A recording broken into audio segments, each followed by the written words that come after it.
la pouvoir de un petit calibre, je ne peux pas faire intervenir.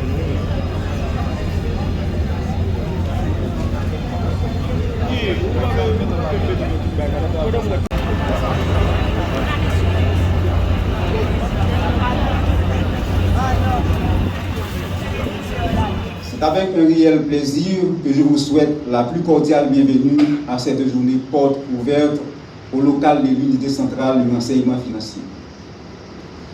Votre présence aujourd'hui témoigne de l'intérêt grandissant porté aux enjeux de la transparence financière, de la lutte contre les flux illicites et de la consolidation de la gouvernance publique. Cette journée se veut un moment de dialogue, de pédagogie et de rapprochement entre l'institution et l'ensemble des acteurs concernés par la lutte contre les crimes financiers. Elle revêt également une dimension symbolique particulière, puisqu'elle s'inscrit dans le cadre de la célébration des 25 années de création de l'UCREF, une vingtaine d'années d'engagement au service de l'intégrité du système financier haïtien et de la protection de l'économie nationale. Depuis l'adoption de la loi du 21 février 2001, qui a posé les bases de la lutte contre le blanchiment des avoirs issus du trafic de stupéfiants et d'autres infractions graves, l'État haïtien a progressivement renforcé son dispositif juridique et institutionnel.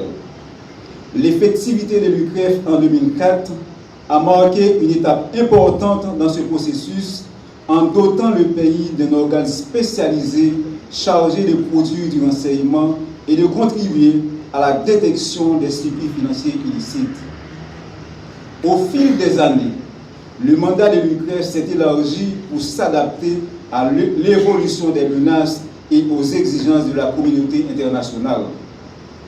L'intégration de la lutte contre le financement du terrorisme en 2013, la requalification du blanchiment de capitaux en crime par la loi du 28 septembre 2016 et plus récemment l'inclusion du financement de la prolifération des armes de destruction massive par le décret du 30 avril 2023 traduit la volonté d'Haïti de s'aligner sur les standards internationaux, notamment ceux du groupe d'action financière GAFI.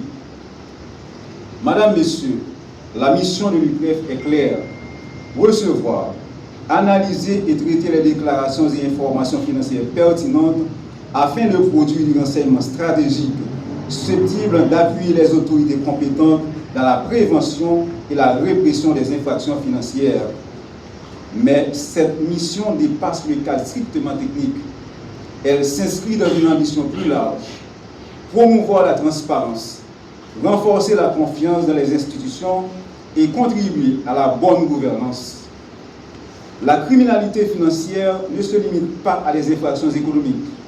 Elle fragilise l'État, alimente la corruption, perturbe les circuits économiques légitimes et compromet les perspectives de développement.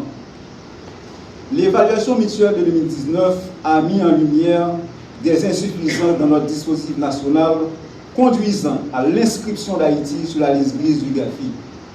Cette situation constitue pour nous un défi majeur, mais aussi une opportunité de réforme. Avec les institutions partenaires, l'UCREF poursuit ses efforts afin d'améliorer la coordination interinstitutionnelle, renforcer ses capacités et répondre aux recommandations formulées. C'est dans ce contexte que la journée porte ouverte prend tout son sens. Elle vise d'abord à sensibiliser les parties prenantes et les grands publics aux enjeux de la lutte contre le blanchiment de capitaux, le financement du terrorisme et le financement de la prolifération des armes de destruction massive.